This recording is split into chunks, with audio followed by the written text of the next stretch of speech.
should have killed me when you had the chance, because now I'm back and I'm going to kill you and your whole fucking team. You want them bitch pics? They all dealt with me. Every one of you dealt with me. Dealt me now. Man's work. Dealt me now.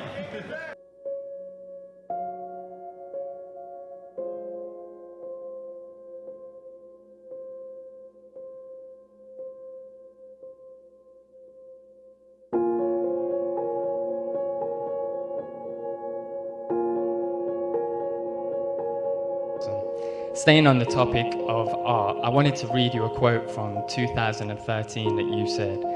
It's really poignant and I think it deserves to be read out in full, so just bear with me. I've lost my mind on this game like Vincent van Gogh, dedicated his life to his art and he lost his mind in the process. That's happened to me, but fuck it. When that gold belt is around my waist and my mother has a big mansion, my girlfriend has a car for every day of the week and my kids' get everything they ever wanted, then it will pay. Then I'll be happy I lost my mind. Can you just reflect and talk to me about how that makes you feel hearing that in 2021? You know, it's been some ride. I've got it done and I'm up here, mad as a brush. You know what I mean? I've been through it all, my friend. You know, I appreciate that, and it's been a wild ride for me. It's not been easy at times, but you know, what a life. And I tell you what, I wouldn't want it to be any other way. Imagine that. Look at everybody up here. They're all dressed like me. They're all trying to talk like me. They're all trying to be me. Everyone in the game wants this fight.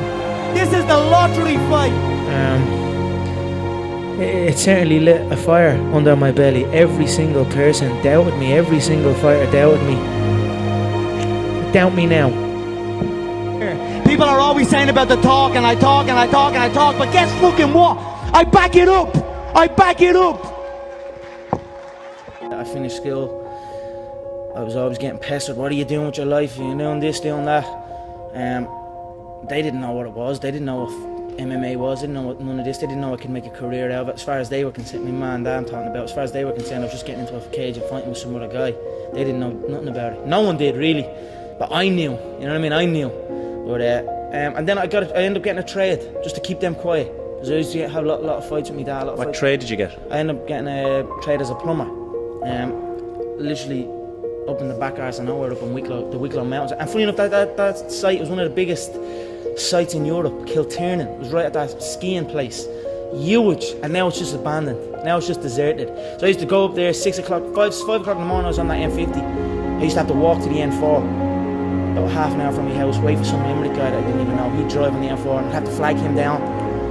Nightmare, yeah. 2 hours down on the M50, 2 hours back. Literally 14-hour days, and I was the first year, so I had to go and do everything. I had to go to the shop, I had to go and get this and get that. So I always had trouble with that, and I was like, this isn't for me. This is not for me. How long did you last? I lasted 18 months. But it was tough, you know. Just it wasn't the life for me, you know. And then John said, because I was training with John as well at the time.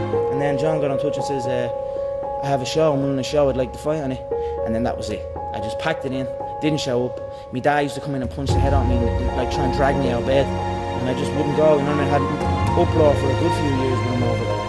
And that was it, I just packed it in, quit, and then focused on training. And I knew what was going to happen, I knew I was going to get here. They didn't. There was a lot of stressful years, I mean, a lot of tough times. But I proved them wrong.